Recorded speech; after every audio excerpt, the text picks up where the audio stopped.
자, 2차 방정식 더 들어가겠습니다. 근데 저번에 했던 거 이어서 한번 좀 마무리를 하고 갈게. 우리가 방정식과 어떤 함수의 관계 얘기하면서 제가 방정식과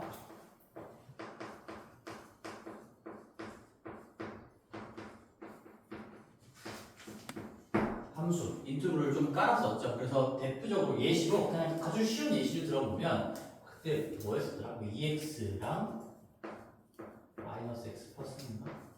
이렇게 만들었던 것 같은데 이 방정식을 보자라는 얘기를 했었지. 그래서 이 방정식은 그냥 이렇게 방정식이 주어졌다라고 할 수도 있지만 우리가 얼마든지 두 개의 함수를 연립한 결과로 볼 수도 있다라는 얘기를 했었어요. y는 2x라는 함수, x랑 y의 관계를 우리가 함수라고 부르죠. 그래서 이 함수가 뭐냐면 그냥 함수는 식이라고 생각해도 돼. 식. 우리가 2x라는 가만히 있었던 식을 여기에 집어넣으면 뭐가 나올까? 그 뭐가 나올까? 출력에 대한 어떤 문자를 설정만 해주면 그게 함수가 되는 거고 결국엔 식과 함수는 똑같은 개념이라고 생각해도 크게 지장은 없습니다. 물론 우리가 함수의 엄밀한 내용을 공통수학 2, 고1 2학기 과정에서 다시 배우게 되겠지만 지금으로서는 그냥 식을 우리가 그림으로 분석하고자 할 때 함수로서 얘기하면 되겠구나 라고만 생각하셔도 돼요.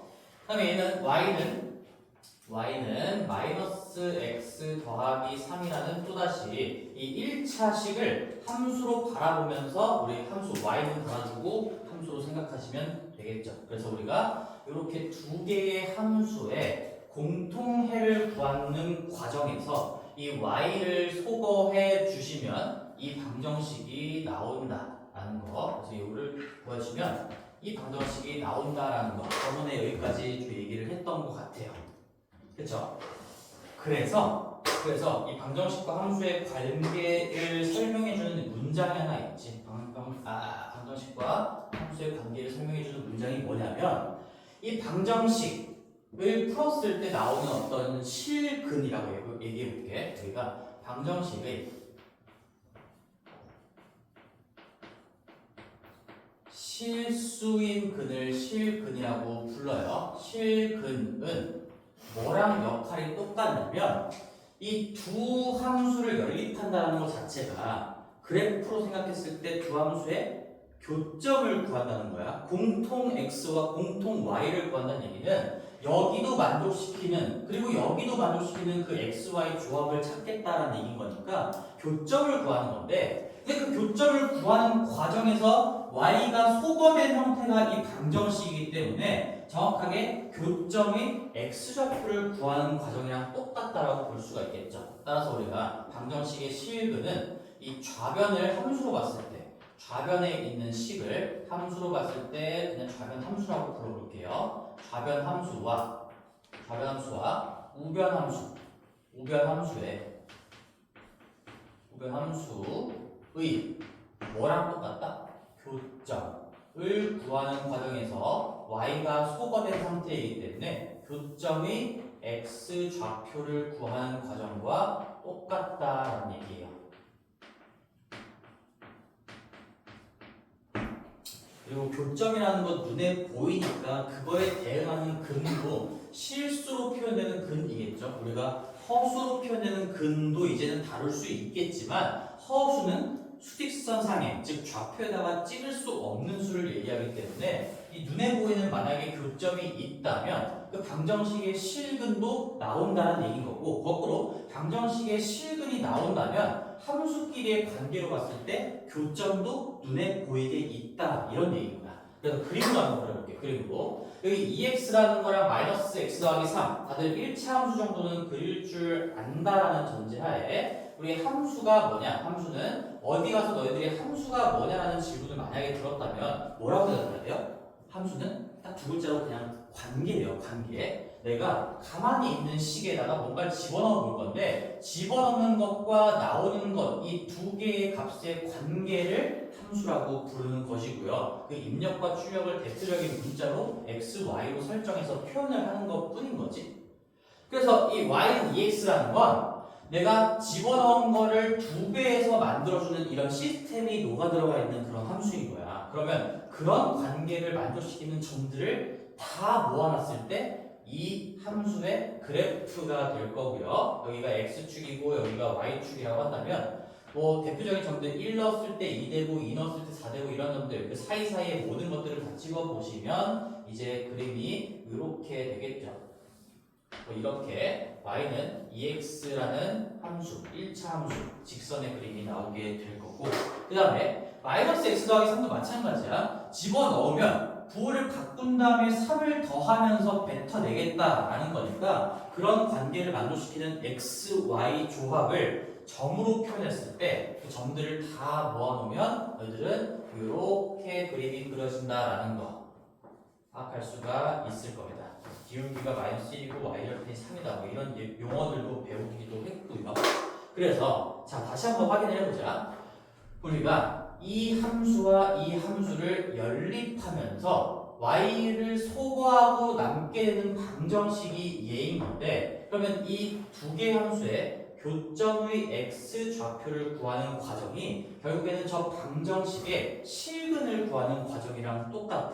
그러면 내가 이 방정식을 풀어보면 넘기면 3x는 3이 되면서 약분 뭐 3으로 나누면 x는 1이 된다. 얘는 지금 실수인 근이기 때문에 실근이 맞죠. 이 방정식을 풀었을 때 실제로 근이 실수로 나왔어. 한 개가 나왔어. 그러니까 이 함수 두 개의 교점도 한 개가 나오는 거예요. 한 개. 여기 눈에 보이는 한 개가 나오고 그 교점의 x 좌표가 1이 된다. 이런 얘기인 거지. 그럼 1을 집어넣었을 때 뭐 대응하는 y 좌표도 얼마든지 구할 수가 있죠. 1을 집어넣으면 여기다 넣든 여기에 넣든 여기에 넣든 여기에 넣든 2라고 나오게 되는 거니까 이 대응하는 y 좌표도 2가 되면서 요 놈은 1,2가 된다. 이 점의 좌표도 찍을 수가 있겠죠.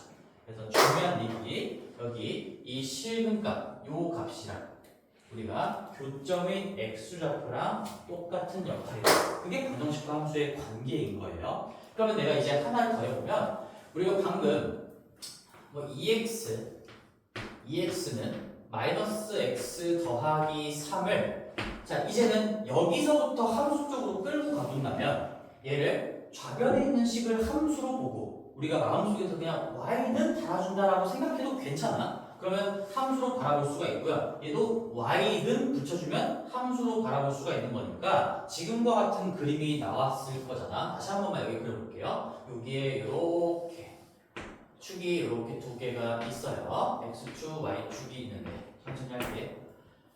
그 다음에 여기 직선이 지금 뭐 이렇게 그려져 있었고 이렇게 그려져 있었습니다. 이런 관계였지. 그치? 그래서 근데 우리가 이 방정식의 본질을 흐트리지 않으면서 할 수 있는 행동들이 있어. 뭐 이항을 하거나 이항이라는 건 사실상 너희들 이항 뭐로 알고 있지? 넘기면서 부호를 반대로 뒤집는다라고 알고 있지만 그게 원래는 뭐야? 양변에 똑같은 걸 더하거나 빼는 거야. 근데 그게 겉으로 눈으로 보이기에 넘기는 걸로 보이는 거죠. 여기에 우리가 더하기 x를 해줘도 애초에 균형이 맞는 상태에서 양변에 똑같은 행동을 했으니까 균형이 깨질 리가 없는 거고 그 방정식의 본질이 바뀌지 않는 상태에서 이게 마이너스 x가 지워지고 여기에 더하기 x가 붙는 상태 이 결과로 놓고 보면 결국에는 마이너스 x가 부호를 반대로 바꾸면서 반대편으로 넘어가는 그런 그림으로 관찰이 되는구나. 그걸 이항이라고 얘기를 하는 건데 본질적으로는 더하고 빼는 과정이다라고 생각하는 게 맞아요. 내가 이걸 이제 이렇게 정리할 수도 있겠지. 얘를 한 변으로 다 정리해보면 3x-3은 0이다라고 해도 지금 첫 번째 방정식하고 두 번째 방정식은 같은 방정식입니까? 다른 방정식입니까? 질문이야 이거. 첫 번째 방정식하고 두 번째 방정식은 똑같은 방정식이야? 다른 방정식이야? 같은 방정식이에요. 같은 방정식. 이 균형이 깨지지 않는 상태에서 기존에 주어져 있던 거에 양변에 똑같이 더하거나 빼거나 아니면 양변에 똑같은 수를 곱하거나 나눈다는 거는 그 방정식의 본질을 유지하면서 그냥 어떤 숫자들 형태만 바꾸겠다라는 얘기인 거거든. 그래서 같은 방정식이라고 생각을 하셔야 돼요. 얘는 본질이 같다입니다. 본질이 같아요. 그 본질이 같다라는 거를 우리는 해로도 다시 한번 보일 수가 있겠지. 첫 번째 방정식을 풀어도 x는 1이다 라고 나올 것이고 이걸 뭐 이항한 다음에 이렇게 정리한 다음에 방정식을 풀어도 얘도 당연히 x는 1이 나온다라는 거니까 해가 똑같이 나온다고 해서 자, 해가 똑같이 나온다고 해서 방정식이 똑같다 그건 아니지만 방정식이 똑같으면 당연히 해는 똑같이 나올 수밖에 없겠죠. 다시 한번 해가 똑같이 나오는 걸로 그냥 검토 정도를 한 거고 우리는 양변에 똑같은 액션을 취해도 그 방정식의 본질은 바뀌지 않는다는 걸 기억하셔야 됩니다. 자 그러면 이제 여기다가도 적용을 해볼게. 우리가 애초에 주어져 있던 거 처음에 이 방정식을 내가 요 좌변 함수와 요 우변 함수를 가지고 그림을 그린 게 지금 이 그림이었어. 근데 본질이 바뀌지 않았는데 이 밑에 식은 좌변에 있는 식이 얘고요 우변에 있는 식이 얘야. 그러니까 좌변과 우변을 따로따로 보면 함수는 바뀌었죠.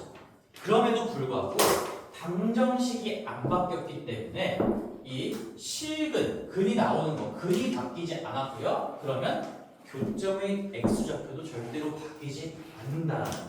무슨 얘기인지 한번 그림을 다시 그려볼게. 이 밑에 쪽에 x축을 한 번만 더 그려보고요. 그 다음에 y축을 이렇게 똑같이 그려봅시다.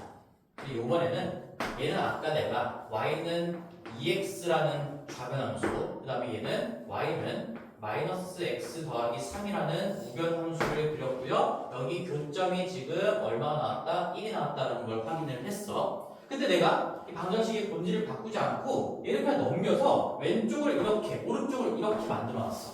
그럼에도 불구하고 얘를 우리가 y는 붙여서 3x-3이라는 직선으로 생각을 하고 그림을 그리면 이제 3x-3이니까 기울기가 3이고 뭐 이렇게 되는 뭐 이 정도의 그림이 나오겠죠? 뭐 이 정도의 그림이 나오겠지. y는 3x-3이야.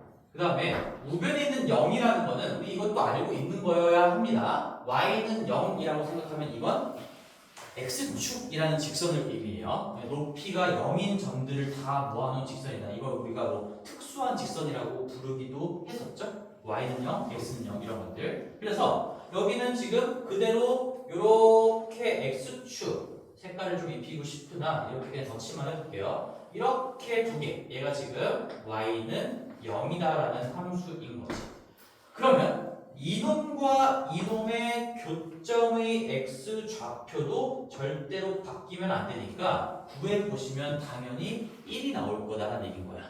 우리가 얼마든지 방정식을 좌변과 우변에 뭔가를 더하거나 빼고 곱하거나 나누면서 식의 형태를 바꿔도 그 방정식의 본질이 똑같으면 이놈과 이놈의 관계로 보나 이놈과 이놈의 관계로 보나 이 교점의 x 좌표는 절대로 바뀔 수가 없다 까지 생각을 하시면 아주 훌륭해요. 본질이 같다. 얘 초록색으로 똑같이 해볼게요. 본질이 같으니까 여기에 교점의 x좌표가 똑같이 유지가 될 수밖에 없는 거야. 식으로 봐도 당연한 얘기지. 얘를 풀어도 1 나오고요. 얘를 풀어도 1 나온다. 그걸 우리는 그래프를 가지고도 설명할 수가 있다. 그래서 얼마든지 여러 가지 상태가 가능하죠. 요거 뭐 3만 넘겨가지고 뭐 2x-3하고 그 다음에 마이너스 x 이렇게 두 함수의 관계로 보더라도 당연히 x는 1이 나올 것이고 뭐 아니면은 뭐 x를 하나 찢어가지고 이쪽으로 넘겨서 뭐 x는 마이너스 2x 예를 들어 여러 개를 써보는 거야. 그냥 더하기 3 뭐 이렇게 해서 얘랑 얘의 관계를 보더라도 x는 1 나올 것이고 왼쪽 함수와 오른쪽 함수를 뭐 어떻게 바꾼다고 하더라도 본질이 유지가 되면 교점의 x좌표는 절대로 바뀌지 않는다. 그래서 나중에 가면 이런 얘기도 할 거예요. 너희들이 이 방정식을 함수로 분석하고 싶을 때 방정식을 함수로 분석하고 싶을 때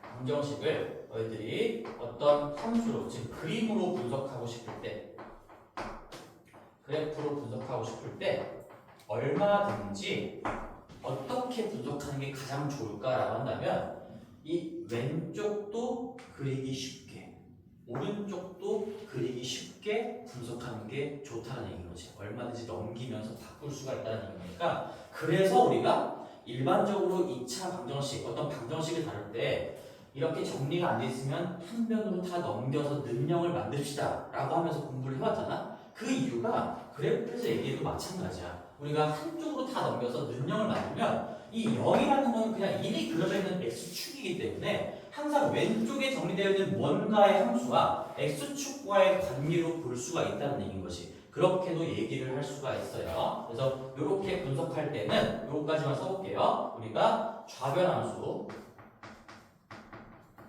함수랑 우변 함수를 모두 그리기 쉽게끔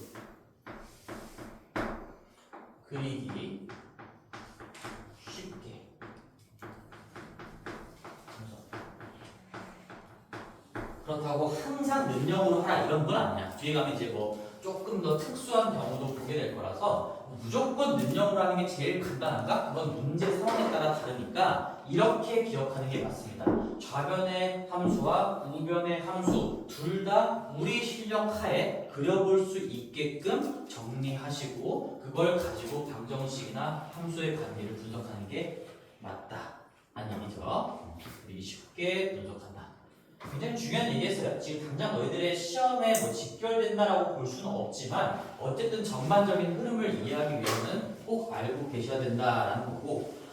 자, 이제 그래서 본격적으로 2차 함수를 2차 방정식을 한번 공부해 볼게요. 그럼 이제 흐름이 이렇게 된다는 거 이제 느껴지겠지? 자, 2차 방정식 배울 거야 우리가. 2차 방정식은 얘를 모델링해서 한번 써보면 얘는 ax의 제곱 더하기 bx 더하기 c는 0이고요. 당연히 뭔가 문자로 표현했을 때는 a가 0이 아니라는 말이 있어야 그래야 2차 방정식인 거지.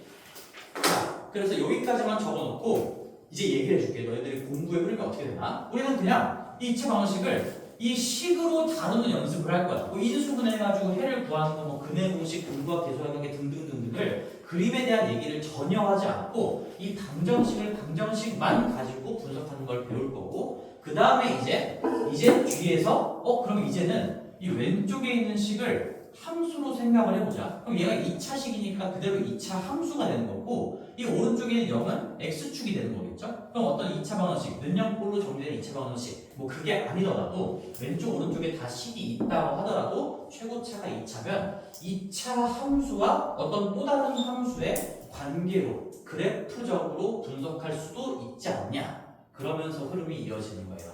이제 방정식에만 집중하다가 그림으로 분석하는 것까지 하다가 그 다음 파트는 그러면 방정식하고 함수를 왔다 갔다 해봅시다. 이런 것들을 배우게 된다는 얘기인 거지. 자, 그래서 2차 방정식 공부를 할 건데 중요한 얘기를 먼저 하나만 좀 깔고 갈게. 지금 이미 여기다가 적어놨지만 너희들이 제일 먼저 일단 어떤 개념을 공부하기 전에 이 아주 중요한 습관이야. 내가 예시를 가지고 두 개 써볼게. x6 더하기 2x 더하기 3은 0이다. 뭐 이거랑 2차 방정식 능력 지울게요. 2차식이라고 할게요. 미안해. 2차식 ax 제곱 더하기 2x 플러스 3. 지금 요 두 개의 개념은 완전히 다른 거죠. 요 두 개를 구분할 줄 아는 게 엄청 중요해요. 실제로 지금 중학교 3학년 시험에는 뭐 이런 걸 내지는 않을 수도 있지만 고등학교 때부터는 뭐 고등학교 시험 준비를 위해서뿐만 아니라 그냥 또 수학에 임하는 태도 같은 거죠. 얘랑 뭐가 달라요? 얘는 너희들이 A가 최고창의 개수라고 할 수도 없어. 그지? A가 0인지 0이 아닌지에 따라서 만약에 0이 아니라면 이게 2차식이 되고 그러면서 동시에 A가 최고창의 개수 역할을 하게 되는 거고, 만약에 A가 0이면 이 2차식이 아예 없어져 버리는 거니까 이 식의 차수는 1차식이 되는 거고요. 최고차항의 개수도 이 2가 맡고 있게 되는 거지. 따라서 위에처럼 그냥 나온다면 너희들은 스스로 경우를 나눠야 됩니다. 내가 방금 뭐라고 했어요? 스스로 나눠야 되는 거야. 스스로. 첫 번째 케이스. 만약에 A가 0이 아니라면요. 이걸 누가 해야 돼? 너희들이 해야 되는 거야. 너희들이. 최고창의 개수일지도 모르는 놈에 문자가 들어가 있으면 걔가 0이 될 수도 있는가를 꼼꼼하게 체크하시고, 아무런 얘기가 없다면 0이 아니라면 이제 2차로 분석을 이어나가게 되겠죠. 만약에 0이라면 1차로 분석을 이어나가게 되겠죠. 그래서 여기에서 이 케이스를 나누는 것 자체를 너희들이 하셔야 된다. 그게 실력입니다. 그게 실력이에요. 그 다음에 2차식이라고 설명이 깔려 있어요. 차수에 대한 언급이 있으면서 이렇게 나와 있으면 이미 여기 2차라는 두 글자 안에 A가 0이 아니다라는 전제가 깔려 있는 거예요. 지금 내가 이미 제목에다가 썼던 것처럼 똑같이 내가 2차 방정식이라고 썼으니까 그냥 이렇게까지만 쓰면 안 되고 나는 꼼꼼하게 항상 이것도 적거든. 0이 아니라는 전제 조건이 이미 여기에 깔려 있는 거지만 그걸 한 번 더 강조하기 위해 적어준 거죠.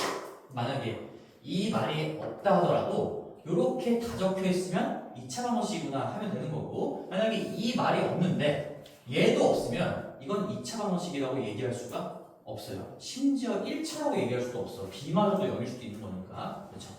그런 얘기가 되는 겁니다. 그래서 이렇게 두 개를 그냥 예시를 들어가지고 비교를 했지만 너희들이 어떤 주제를 내가 말하고자 하는 건지를 좀 캐치했으면 좋겠어요. 최고창의 개수 자리에 문자가 들어가 있으면 그놈이 0인지 0이 아닌지를 정확하게 판단할 수 있어야, 그래야 차수에 대한 얘기를 할 수가 있다. 그게 안 되면 여러 가지 경우를 스스로 다 나눠서 분석해야 된다. 까지. 요거 중학교 때도 요거를 이제 생각을 못하면 틀리게끔 하는 문제가 몇 번 나온 거를 본 적은 있거든. 이제 기출북 하면서 확인을 하게 될 텐데 잘 한번 개념으로 공부해 두시고, 그럼 이제 본격적으로 이제 어떤 프리뷰를 좀 깔아놨으니까 얘에 대해서 한번 공부를 해볼게요. ax제곱 더하기 bx 더하기 c는 0꼴이다. 일단 기본적으로 우리가 식 정리할 줄 알아야 되겠죠. 그래서 ax제곱 더하기 ax제곱 더하기 bx 더하기 c는 0이다 라고 하면서 a는 0이 아니라는 전제가 깔려있으면 이게 2차 방정식이 되는 건데, 일단은 우리가 얘 식 정리를 할 줄 알아야 되는 거고, 그 정리 과정은 이미 식에서 다뤘던 이 2차 식항과 1차항을 보고서 완전제곱식을 만들어낸다. 그 방향으로 정리를 하게 되는 거예요. 그래서 우리가 이걸 A로 묶어낸 다음에 얘를 X제곱 더하기 A분의 BX로 묶어내고요. 더하기 C로 관찰할 수가 있어야 되겠죠. 그런 다음에 우리는 완전제곱을 했을 때 이렇게 나오는 놈을 따로 만들어 주시고 추가적으로 더하고 빼고 보정을 하시면, 그 과정은 지금 생략할게요. 책에 모든 책에 다 자세하게 나와 있으니까 이거는 내가 지금 또 할 필요는 없을 것 같아요. 따라서 우리는 마지막 결론이 이렇게 정리가 됩니다. A에 x 플러스 2a분의 b의 제곱 마이너스 4a분의 b제곱 마이너스 4ac는 0이다. 이렇게 정리가 된다는 거. 지금은 내가 그냥 a, b, c라는 문자로 했지만 너희들이 구체적인 숫자로 한 번만 연습해보면 되겠지. 그래서 이번에는 내가 숫자로 한번 다시 해볼게요. 이 생략된 과정도 다 한번 해볼게요. 숫자로. 우리가 예를 들어서 정리를 먼저 한번 연습을 해볼게요. 이게 가장 시작점이 되는 거니까 어떻게 써볼까요? x의 제곱 마이너스 4x 플러스 5는 0이다. 이런 2차 방정식이 있어요. 그러면 우리는 1차항과 2차항만을 바라보면서 여기를 만들기 위한 완전제곱식을 찾아내야 돼. 따라서 우리는 요거 1차항의 반띵을, 최고차항 개수가 1인 거니까 x-2의 제곱을 만들어낸다라고 생각해보면, 이러면 x제곱 마이너스 4x가 나오는 거잖아. 근데 불필요하게 여기는 뒤에 거의 제곱인 4까지 나왔으니까 우리는 다시 4를 빼주셔야 어디까지가 똑같이 되는 거야? 난 지금 이 2차항과 1차항을 어떤 하나의 제곱식으로 표현하는 게 목적이었어요. 근데 추가적으로 숫자가 나왔기 때문에 이렇게까지 고정을 해줘야 1차게 되겠죠. 다시 정리를 생각해봐. x제곱 마이너스 4x 더하기 4, 거기서 4를 빼야 x제곱 마이너스 4x만 정확하게 나와 있는 꼴이 된다. 그리고 플러스 5는 0이다. 이렇게 되는 거죠.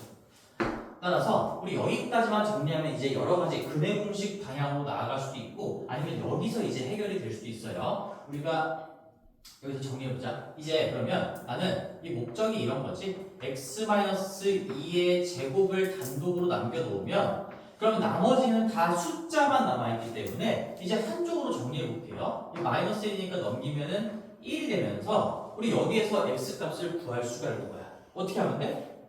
x에 대한 식이 지금 제곱이 걸려있으니까 제곱하기 전으로 돌아간다면 x-2라는 거는 우리가 여기는 공교롭게도 1이 나오긴 했는데 이렇게 써보자. 플러스 마이너스 루트에 1이 되겠죠. 그치? 그리고 여기가 만약에 음수였어도 우리는 음수의 루트 씌우는 것까지도 배웠기 때문에 그냥 음수의 루트를 씌워주면 되는 거예요. 앞에다가 플러스 마이너스 붙여주시고 그리고 이제 진짜 x를 구해보면 저 방정식의 해는 2 플러스 마이너스 루트 1이다 라고 할 수가 있고 이 마지막 결과를 ABC 가지고 표현한 게 근해 공식인 거지. 여기에서 ABC 가지고 정리하는 이 과정이 여기서 그냥 똑같이 정리가 될 거고요. 우리 이쪽에서 이제 근해 공식을 정리해 보면 따라서 여기에서 근해 공식이라는 게 나오는데 근해 공식은 x를 구하는 맞는 키다라고 생각하시면 됩니다. 얘는 ABC가 실수이든 허수이든 복수수이든 어떤 복수수건 간에 무조건 이렇게 구할 수가 있어요. 따라서 여기에다가는 정교하게 한번 써볼게. 사실 ABC에 대한 언급을 하지 않거든. ABC가 복수수라는 전제하에 허수도 된다는 얘기예요, 사실상. 근데 우리가 개수가 허수인 건 다루지 않아.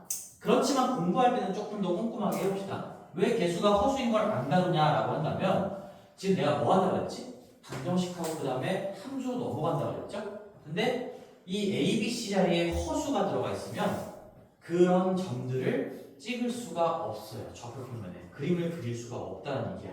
그래서 우리 교육과정의 취지에 맞지 않아서 개수가 허수인 것들은 간혹 가다가 내신 문제에 나올 수도 있어도 지금 개념적으로 다루지는 않아요. 그래서 근해 공식은 뭐 복소수 범위이긴 한데 허수 안 나온다는 전제면 뭐 실수인 상황만을 주로 보긴 하겠죠. 얘는 x는 자 요거 넘기고 a로 나누고요. 제곱하기 전으로 돌아간 다음에 2a 더하기 b까지 넘겨서 뺀 결과가 이렇게 정리가 되겠죠. 2a분의 자세한 정리 과정은 하지 않을게요. 즉 보시고요. 마이너스 b 플러스 마이너스의 루트에 b제곱 마이너스 4ac가 된다.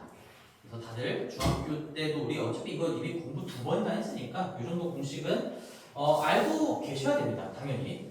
근데 만약에 직접적으로 저 개수들 A, B, C에 들어가 있는 이 숫자만을 이용해서 바로 구하고 싶다라고 한다면 또는 그 방법밖에 없다라고 한다면 이 근해 공식의 A, B, C 자리에 집어넣어서 계산을 하면 된다라는 얘기인 거고 근데 이게 이 B라는 1창의 개수가 만약에 2를 가지고 있다, 2를 머금고 있다면 이 분모 분자가 2로 약분이 되기 때문에 그때는 짝수 근해 공식이라는 걸 쓰기도 하죠. 숫자의 스케일을 좀 낮춰서 쓴다. 따라서 마이너스 2분의 b에 플러스 마이너스의 루트에 얘 약분하면 2분의 b의 제곱 마이너스 ac 이게 별거 아니고 근해 공식 분모 분자를 2로 약분한 거예요. 이 b가 다 2를 가지고 있으면 여기도 2를 가지고 있고 여기 루트도 안쪽에 얘 4를 가지고 있고 4를 가지고 있으니까 결국 이 루트 자체가 2로 나눠진다라는 얘기여서 여기 밑에는 2하고 분자에는 2하고 약분 처리하면 이렇게 될 겁니다. 그래서 얘는 우리가 b가 2를 가지고 있을 때는 숫자의 스케일을 조금 더 낮춰서 조금 더 작은 숫자로 계산할 수도 있다는 얘기인 거지. 물론 여기에다가 때려 박아도 계산 결과는 당연히 똑같이 나와. 이거는 시간, 속도 때문에 따로 기억하시는 겁니다. 이거는 속도를 위해서 별도로 기억을 하시는 거예요. 그리고 뭐 말로는 우리끼리 용어로는 짝수 근해 공식이다, 뭐 그냥 근해 공식이다 이렇게 부르지만 결국에는 두 개는 같은 의미를 담고 있다. 얘는 속도를 위해서 약분이 될 걸 이미 알고 있으니까 그냥 미리 약분한 식으로 정리를 해둔 거다라고 생각하시면 됩니다. 근해 공식이고요. 자, 그래서 여기서 지금 중요한 게 이제 어떻게 흐름으로 이어지냐 하면은 이 얘기 먼저 해보자. 내가 그러면 2차 방정식이 나왔을 때 왜 이 2차항과 1차항을 이렇게 하나의 식의 제곱으로 엮어낼 생각을 했는가? 이거에 대해서도 사실상 의문을 가질 수가 있고 나는 설명을 했었습니다. 애초에 이 x자리에다가 뭔가를 집어넣어 보면서 0 되는 값을 찾는 게 방정식 해를 구하는 과정인데 우리가 x자리에 뭔가를 집어넣으면 여기 x에 대한 2차항도 값이 바뀌어 나가고 x에 대한 1차항도 바뀌어 나가고요. 그리고 바뀌는 속도 자체가 달라서 이 변화와 이 변화 두 개의 변화를 관찰을 해야 되는 거지. 근데 내가 만약에 이렇게 하나의 식의 완전 제곱꼴로 엮어낼 수가 있으면 x를 집어넣어 봄에 따라서 변하는 부분이 딱 여기밖에 없어요. 여기. 그래서 두 개의 변화를 하나의 변화로 줄일 수 있는 역할이 지금 저식 정리의 과정이다. 시험 문제 이런 게 나오진 않아요. 근데 왜 이렇게 하는지는 그래도 어느 정도는 생각할 줄 알아야 되는 거니까 약간 배경 지식, 교양 느낌으로 얘기를 좀 해준 거야. 그래서 우리는 완전 제곱식으로 2차항과 1차항을 완전 제곱식으로 엮어낼 수 있으면 식을 다루기가 쉬워진다 라는 얘기를 했습니다.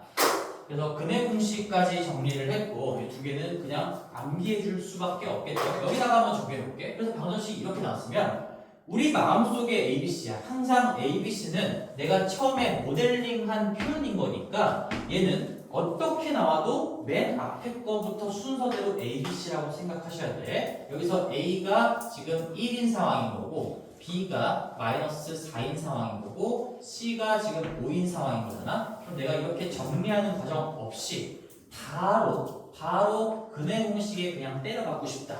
그러면 얘는 B가 뭐를 가지고 있어?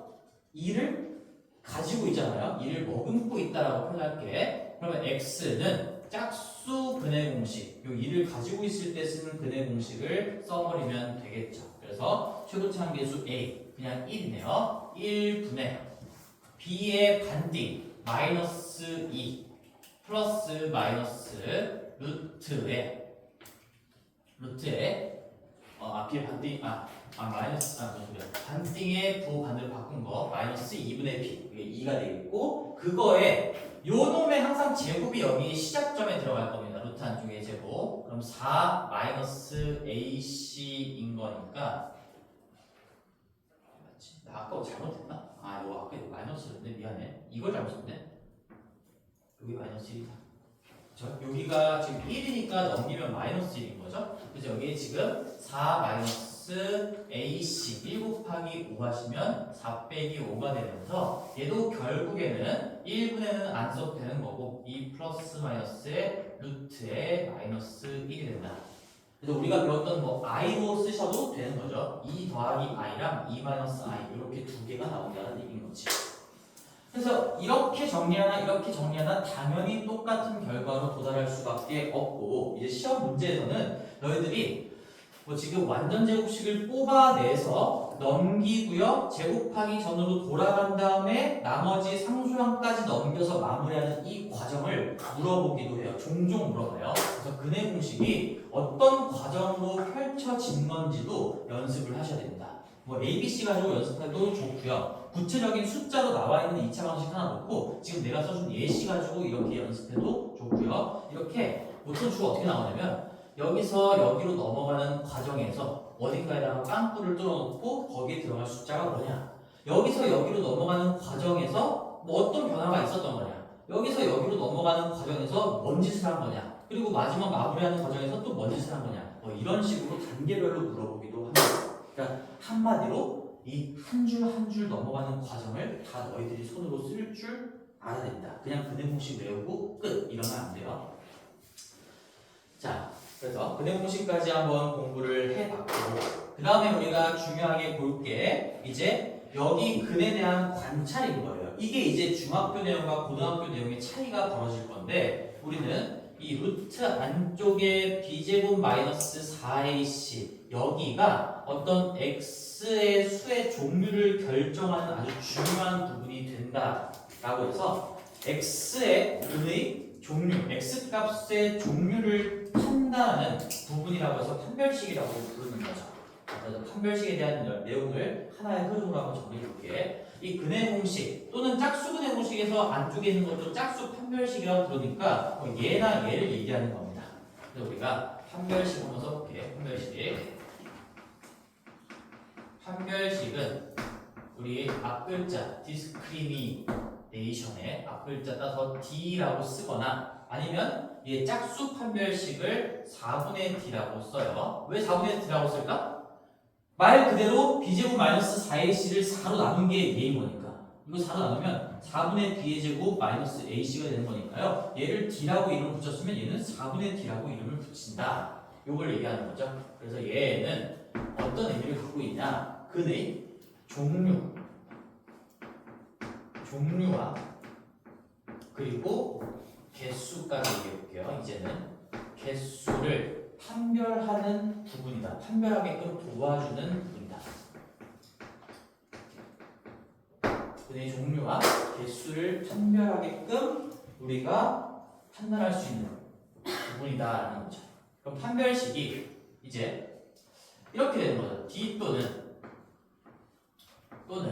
뭐 짝수 근해 공식을 가지고 하는 경우도 있을 거니까 짝수 판별식, 즉 b제곱 마이너스 4ac의 그 결과물이나 아니면 2분의 b제곱 마이너스 ac의 결과물, 이 결과물을 가지고 얘가 만약에 0보다 큰지 0과 같은지 0보다 작은지를 알 수 있다면, 계산해낼 수 있다면 우리는 근의 종류와 개수에 대한 얘기를 할 수가 있어요. 그럼 근의 종류는 어떻게 될까? 너희들은 그냥 그대로 쓰면 되는데 난 조금만 칸을 좀 띄워서 볼게. 얘는 근의 종류를 판단할 수 있다.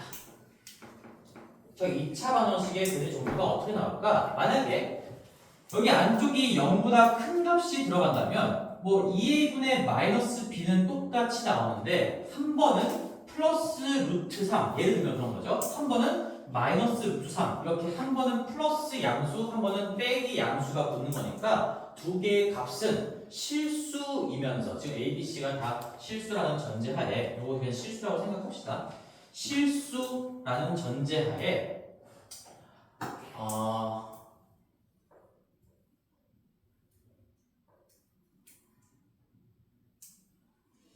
여기다가 써야 되겠네요. 그래서 A, B, C 여기다 써볼게요. 이건 여기다 쓰는 게 맞아. A, B, C 실수 전제,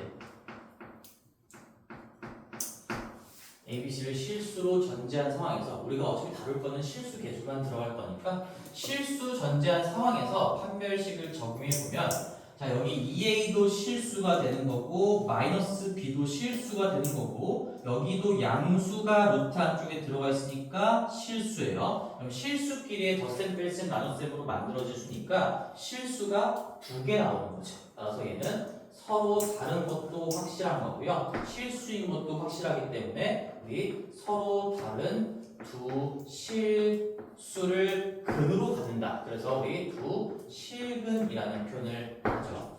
두 실근이라는 표현을 합니다.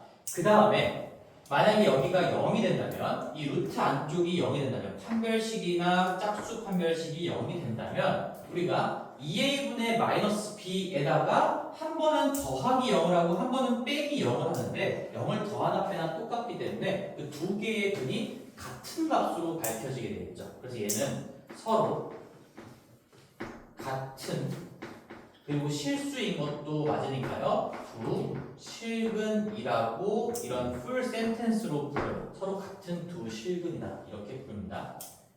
그다음에 0보다 작다면 이 루트 안쪽이 음수가 되는 거니까 그러면 우리가 몇 i로 표현하는 허수가 등장하는 거죠. 그래서 얘는 서로 다른, 한 번은 더하기 몇 i, 한 번은 빼기 몇 i가 되기 때문에 서로 다른 두 허근이 나온다. 허수인 근이다. 즉 i를 머금고 있는 근이 나올 수밖에 없다. 그거의 예시가 지금 여기 적혀 있었던 거죠. 이게 지금 i를 머금고 있는 수예요. 루트 안쪽이 음수가 나왔기 때문에 얘가 지금 2 플러스 마이너스 i, 2 더하기 i랑 2 빼기 i 이렇게 두 개가 나오는 거고, 마찬가지로 2 더하기 i, 2 빼기 i가 나오는 거지. 그래서 우리 고등과정에서는 복수수까지, 즉 허수까지도 배웠기 때문에 이 고등 과정에서는 근의 종류를 이렇게 설명을 하는데 여기서 이제 중등 과정까지 같이 얘기해볼게요. 중등 과정까지. 일단 자 중등에서는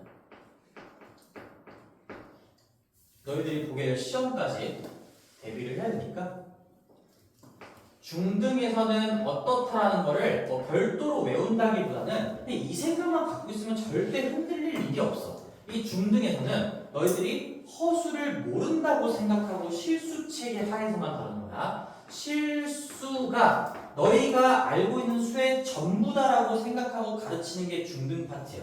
실수 체계 하에서만 다룬다라는 것만 머릿속에 집어넣으면 뭐 중학교 때는 이렇고요, 고등학교 때는 이렇고 이렇게 별도로 따로따로 암기할 필요가 없다는 얘기지. 그럼 이제 머릿속을 허수를 쫙 지어볼게요. 만약에 내가 실수만 알고 있는 상황에서 이렇게 나와서 판별식이 0보다 크다. 여기는 그냥 어차피 나는 실수만 다룰 거니까 이런 실수인 글이다라는 얘기를 할 필요도 없어. 글이 나왔으면 무조건 실수겠죠.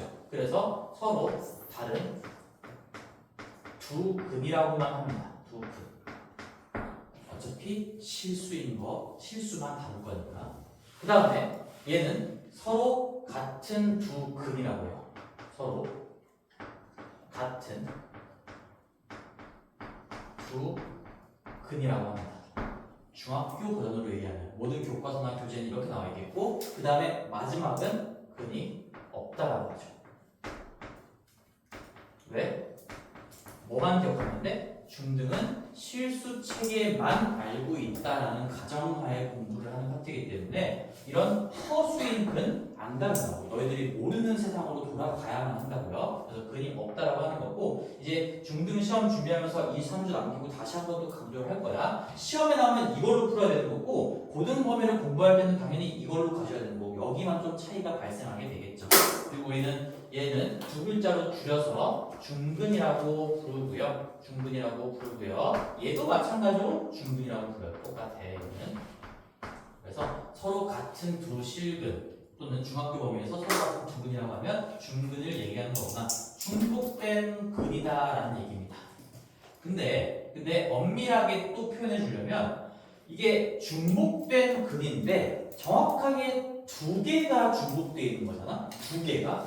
그래서 여기 앞에 이걸 써주면 조금 더 엄밀하게 쓴 표현이 되는 거예요. 이중근이라고 해주면 조금 더 완벽하고요. 그냥 두루뭉실하게 중근이다라고 해도 괜찮지. 어차피 두 개밖에 맥시멈 안 나오는 거니까 이 이중근이라고 하면 정확하게 두 개가 중복되어 있다는 거고 이 그냥 중근이라고 하면 조금 더 넓은 의미인 거야. 그냥 두 번 이상 중복된 근이 발생했다. 이런 얘기입니다. 됐어요? 어려운 얘기는 아니었던 것 같은데 이제 이 얘기를 해볼게. 개수 얘기를 해볼게요. 개수. 이게 지금 다른 거거든. 자, 이건 좀 헷갈리는 친구들이 있어서 중등 때도 마찬가지고 고등 때도 마찬가지여서 헷갈릴 수 있어요. 봐봐. 여기에는 분명히 근의 종류를 이 full sentence 완전한 문장으로 얘기했을 때 정확하게 이렇게 얘기해야 돼. 서로 다른 두 식은 여기서 한 글자도 빼면 안 되고 이 판별식이 0보다 크면 그 2차 방정식은 서로 다른 두 식은을 갖습니다. 그냥 이렇게 얘기를 해야 되고 문제도 이렇게 나와. 근데 만약에 개수를 물어봤을 때는 개수라는 건 내가 눈에 보이는 걸로 눈으로 판단한다라는 이미지를 갖고 있어야 돼요. 눈으로 판단한다.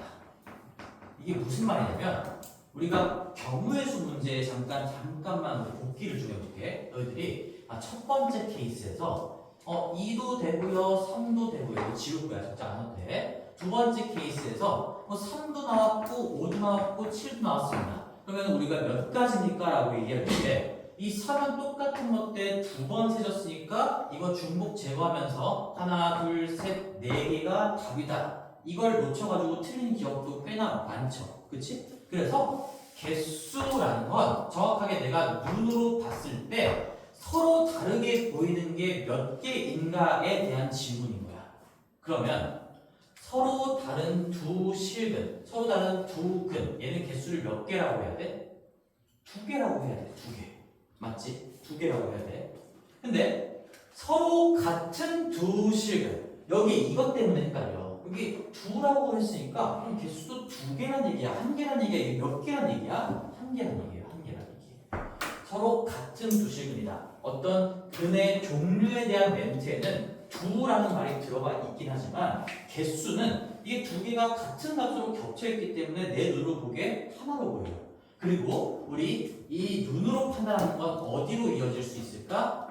그래프로 넘어간다면 교점의 개수로도 연결이 되겠죠? 그러면 중근은 교점이 하나로 보입니다. 그래서 그때 가도 당연히 하나라고 얘기를 할 거예요. 개수다.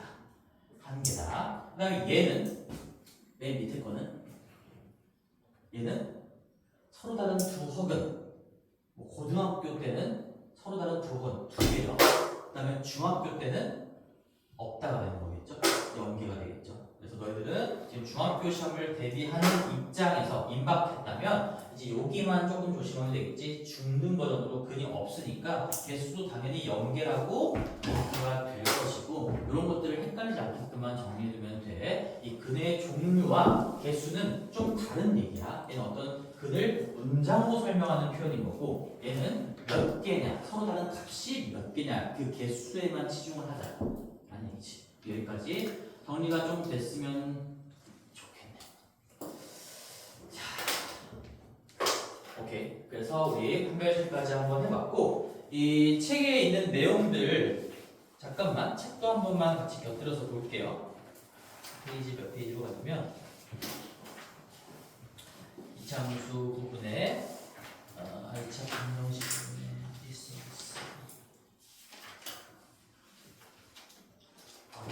손이 말라가지고 우리 맨 앞에 완전히 기본적인 것만 한 겁니다. 64페이지에 나와 있는 내용이 있죠. 2차 방정식 그리고 실수 있는 실근, 허수 있는 허근이라고 한다. 요번에 설명이 있었고 그 다음에 인수분해를 이용한 풀이 아직 안 했고 근의 공식을 이용한 풀이를 하면서 이 2차식을 정리하는 기본적인 아주 기본적인 방법들 하나를 공부를 한 거고요. 당연히 알고 계셔야 된다. 그리고 결론적으로 근의 공식이라는 거, 이 마지막 결론이 결국에는 공식화되면 근의 공식이라고 부를 수가 있는 건데 이 위에 공식도 있고요. 밑에 이 B라는 쪽 1창의 개수가 여긴 짝수라고 나와 있지만 이미 이런 것도 여러 번 얘기했죠. 나는 짝수라는 표현을 안 써요. 왜 그러냐면 이 B가 2루트 3이야. 그건 짝수가 아니거든. 근데 2를 가지고 있으니까 이게 약분이 될 게 뻔해서 약분하는 걸로 그냥 바로 구하자라는 얘기인 거고 근데 그게 약간 관습적으로 2를 가지고 있으니까 그냥 짝수라고 표현하자 이렇게 표현이 굳어져 버린 건데 수학적으로 엄밀한 표현은 아닙니다. 그래서 나는 짝수라는 표현을 좀 안 좋아하기는 해. 그리고 오른쪽으로 넘어가서 2차 방정식의 이제 판별식이다. 개수가 실수인 전제가 여기서까지인 거지? 근데 내가 이것도 진짜 엄밀하게 공부를 시키는 거야.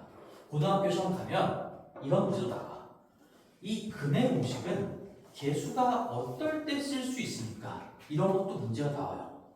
얘는 ABC가 실수든 허수든 아무런 상관이 없어요. 어떤 복소수가 들어가도 무조건 근의 공식은 어차피 넘기고 제곱하기 전으로 돌아가고 나누고 뭐 이런 과정이기 때문에 얘는 ABC 내가 이거 정리하면서 ABC가 실수해야 돼 이런 얘기를 한 적이 한 번도 없거든. 그러니까 상관이 없다는 거야. 이 공식은 ABC가 그냥 복소수이면 무조건 이렇게 정리가 되는 맞는 키 같은 거고 근데 판별식은 얘기가 좀 달라. 판별식은 내가 판별식이 부호가 0보다 큰 거 가지고 서로 다른 두 실근이다라는 걸 이 결론으로 내려면 내가 뭐라 그랬어? 여기도 실수고 여기도 실수고 루트 안쪽도 양수니까 얘도 실수여서 결론적으로 실수가 나오겠지. 그러한 전제 조건으로 이게 깔려 있어야만 해요. A, B, C가 실수여야만 EA도 실수고 B도 실수고 루트도 실수여서 서로 다른 실근이라고 표현할 수가 있구나. 만약에 개수에 I 같은 허수가 들어가 있으면 판별식이 0보다 크다라고 해서 서로 다른 두 실근이라고 얘기할 수가 없어요. 왜? A 자리에 만약에 I가 있었다고 치자. 그럼 이거 이 I분의 어쩌고저쩌고 나올 건데 이게 실수인지 허수인지 얘기할 수가 없겠지. 그래서 이것도 문제가 종종 나오기 때문에 조금 엄밀하게 정리하는 건데 너희들이 이제 이렇게 엄밀하게 공부해 본 적이 없기 때문에 조금 어려울 수 있지만 깔끔하게 정리합시다. 판별식 가지고는 판별식은 항상 이렇게만 물어볼 거니까 이걸 그냥 통째로 기억해. A, B, C가 실수라는 전제 하에 판별식이야.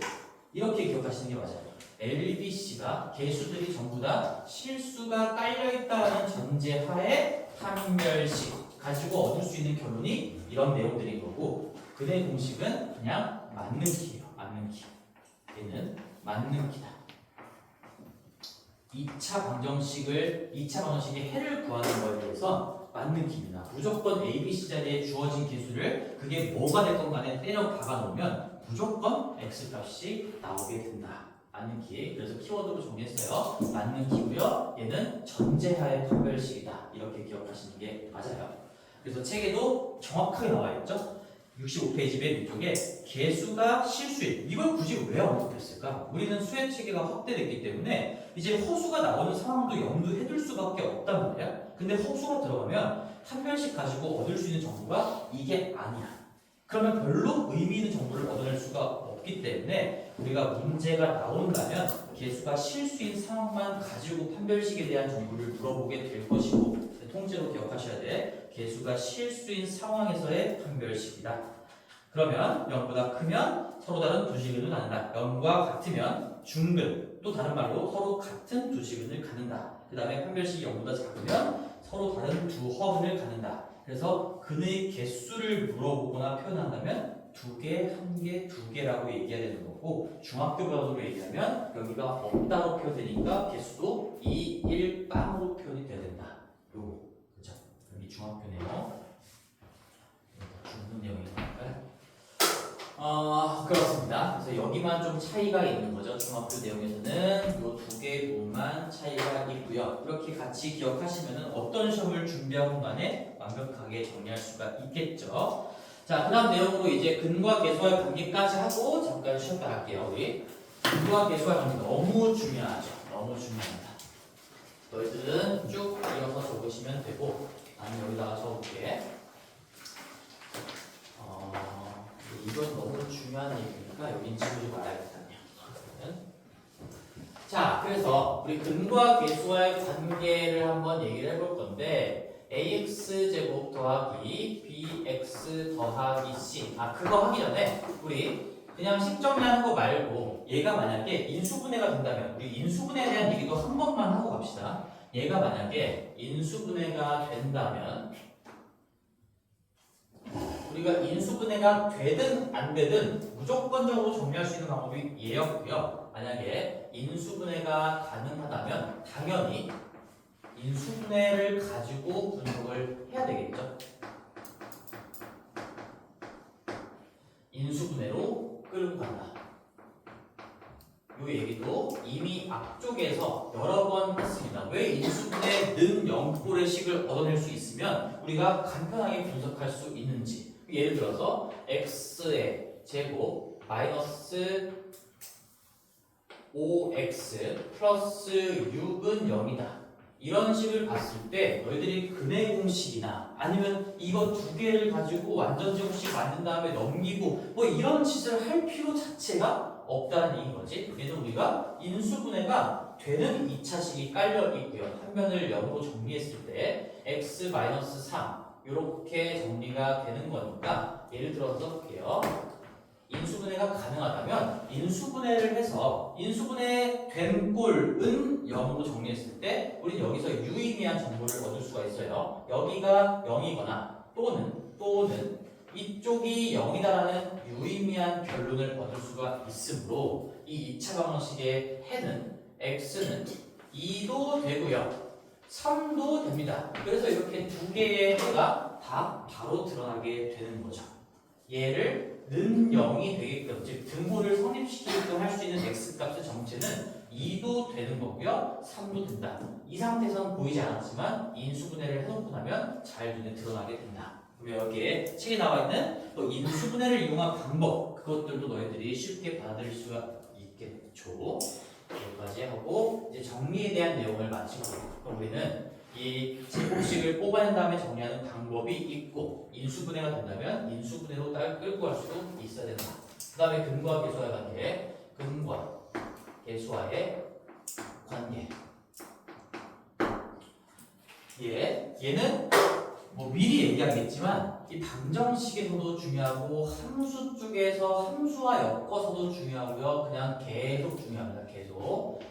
약 몇 퍼센트일까? 너희들이 이제 중학교 시험을 보면 근계관이 한 50%, 고등학교로 넘어가면 한 80%그 정도예요. 그러니까 2차 방정식과 함수 문제만을 봤을 때 근계관으로 푸는 문제가 한 50%가 나올 거고 중학교 때는 왜냐면 뭐 금액공식 이런 것도 물어보긴 하거든. 이런 정리하는 과정들도 고등학교 때는 안 물어보지만 중학교 때는 이런 기본적인 짜잘짜잘한 내용들을 다 물어보기 때문에 근계관의 비중이 조금 줄어드는 경향이 있고 고등학교 때는 뭐 이런 기본은 다 배우고 왔으니까 더 이상 물어볼 필요가 없고요. 그냥 너희들이 이 계수와 근의 관계를 가지고 식을 분석할 수 있겠는가 그런 걸 물어보기 때문에요. 훨씬 비중이 더 올라갑니다.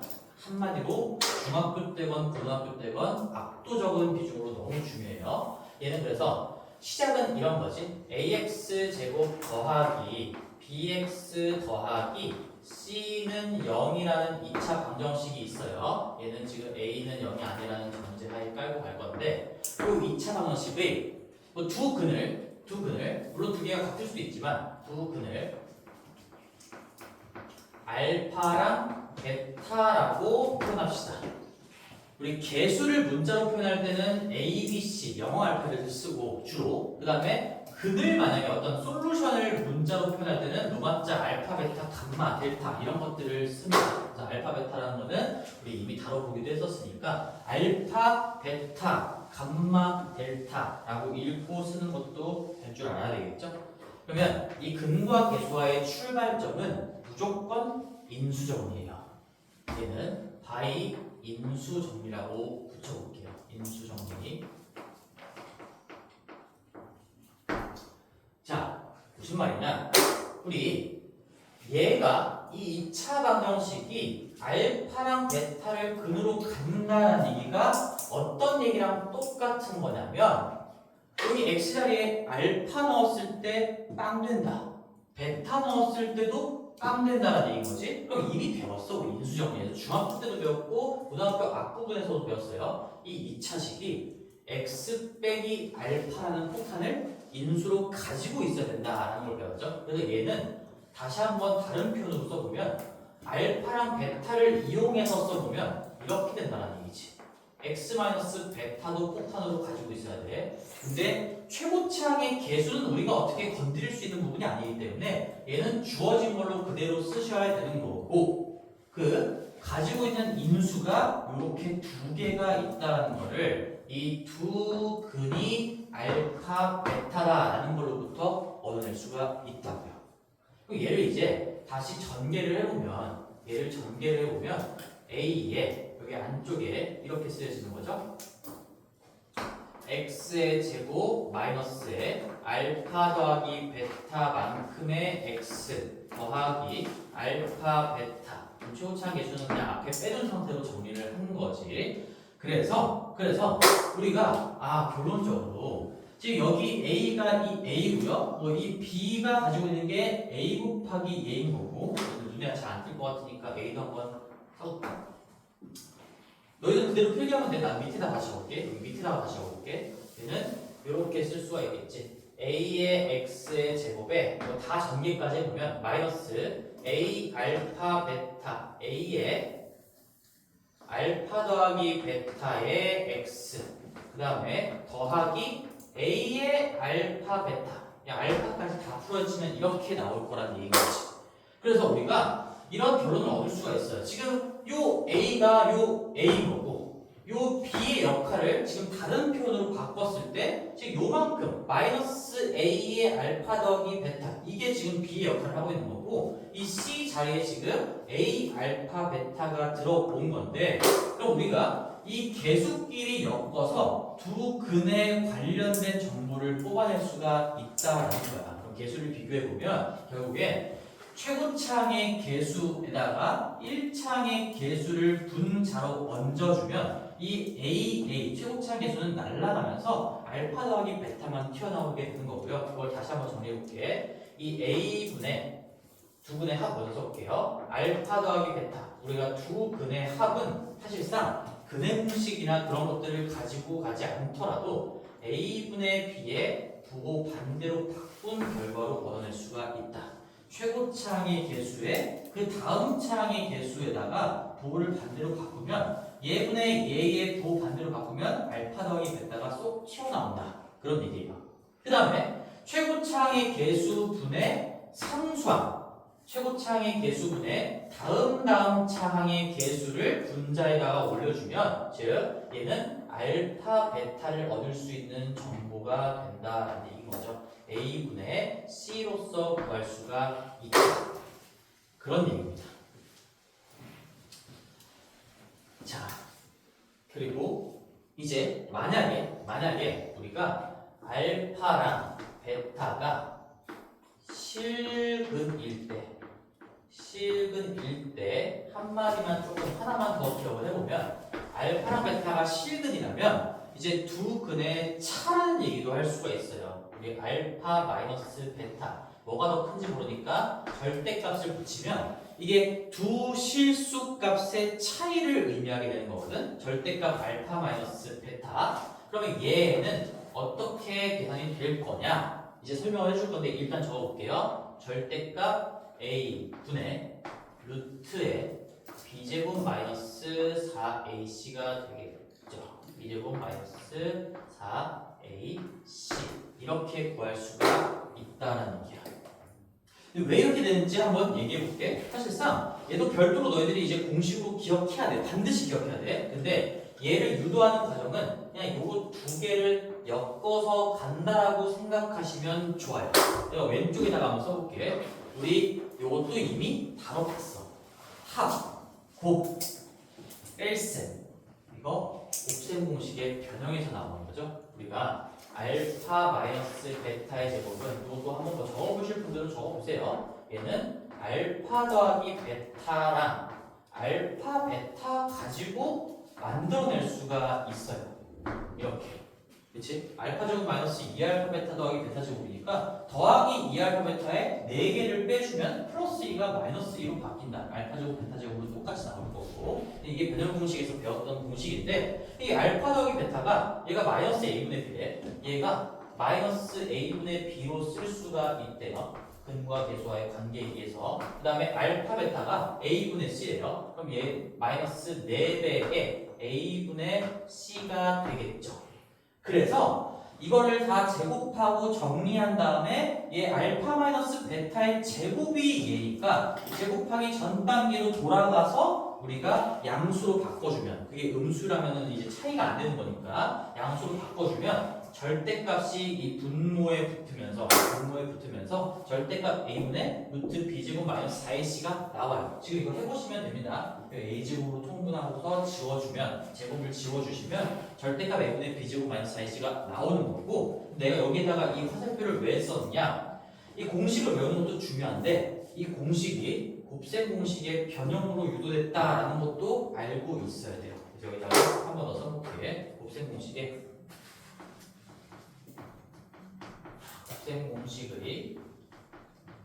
변형식 요 얘기하는 겁니다. 지금 변형으로 유도가 된 또 하나의 공식이다. 합과 곱을 가지고 차를 만들어낼 수가 있는 거죠. 근데 얘는 전제 조건은 좀 필요해. 얘가 차라고 얘기하려면 알파 베타가 실근이 나오는 상황 그럴 때만 이제 쓸 수가 있다라고 정리해주면 되겠죠. 실근이 아니면 이런 거를 물어보지도 않을 거예요. 둘 다 뭐 허근이 나오면은 이런 알파 마이너스 베타 허수 빼기 허수가 별로 의미가 없는 거지. 둘의 차다. 이것도 한글로 한번 적어두면 좋을 것 같은데 여기 두 근의 차라고 한번 적어볼까요? 얘가 의미하는 게 한글로 얘기하면 두 근의 차라는 거고 그걸 수학적인 기호로 쓰면 알파 마이너스 베타까지만 쓰면 안 돼. 뭐가 더 큰지 아직 모르는 거니까 뭐가 더 크든 작든 간에 절대값을 붙여주면 무조건 0 이상으로 바꿔내는 역할을 하는 거잖아. 그래서 알파가 왼쪽에 있든 베타가 왼쪽에 있든 알파 빼기 베타를 한 다음에 절대값을 붙여주는 저 표현 자체가 두 실근의 차를 의미하게 된다. 두 실근의 차. 실근의 차라고 정확하게 적어봅시다. 실근의 차예요. 자, 그래서 이거에 대한 연습을 좀 해볼게요. 연습을 간단한 예제 가지고 한번 해봅시다. 우리가 자, x의 제곱 더하기 5x 마이너스 3은 0이다. 이런 2차 반원식이 있었어. 예시를 가지고 보는 거야. 그럼 너희들이 이제 이거의 각각의 근을 각각 구체적으로 구하려면 당연히 뭐 인수분해를 하려고 노력을 해보던가, 그게 아니면 제곱식을 뽑아내면서 결국에는 근의 공식으로 넘어가셔야 되겠지. 근데 얘는 지금 만약에 내가 물음이 이렇다고 했어. 이놈의 두 근을 알파 베타라고 했을 때 우리 한번 구해봅시다. 알파 더하기 베타를 물어봤거나 내가 필요한 정보가 합이에요. 각각이 필요한 게 아니라 만약에 합이 필요해. 그러면 우리는 근의 공식이나 인수분해 이런 거 할 필요 자체가 없다는 얘기인 거지.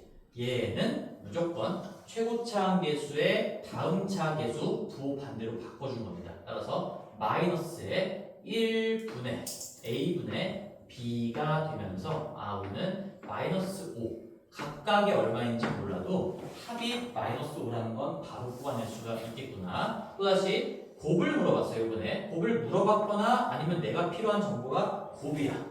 따로따로가 아니라 곱이야. 그러면 얘는 최고차항 계수분의 상수항 다음 1분의 마이너스 3으로 계산을 할 수가 있는 거고, 얘는 결과적으로 마이너스 3이 나온다.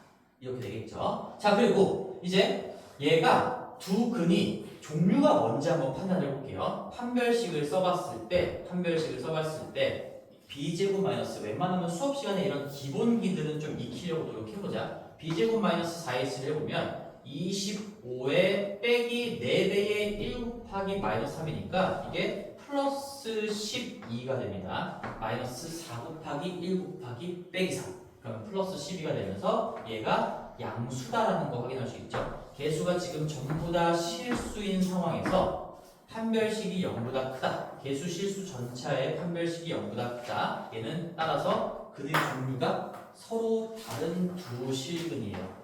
서로 다른 두 실근이야. 그러니까 무슨 말이야? 우리가 합이 마이너스 5고 곱이 마이너스 3인 것도 알 수가 있고, 그 각각이 뭔지는 아직 몰라도 실수인 거는 확실히 판별식으로 알아낼 수가 있다는 얘기인 거지.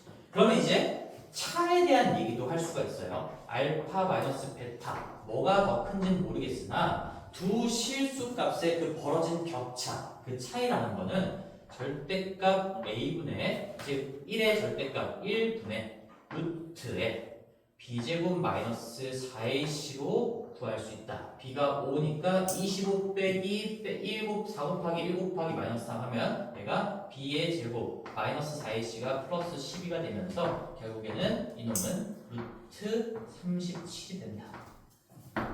이런 거를 구할 수가 있다는 얘기인 거지. 그치? 그게 근과 계수의 관계에 대한 내용이었고, 자, 그러면 여기까지 할까? 일단 여기까지 합시다. 그래서 근과 계수와의 관계의 1단락까지 한 거예요. 이제 쉬는 시간 갖고 이어서 좀 중요한 얘기들을 더 이어가 볼게요.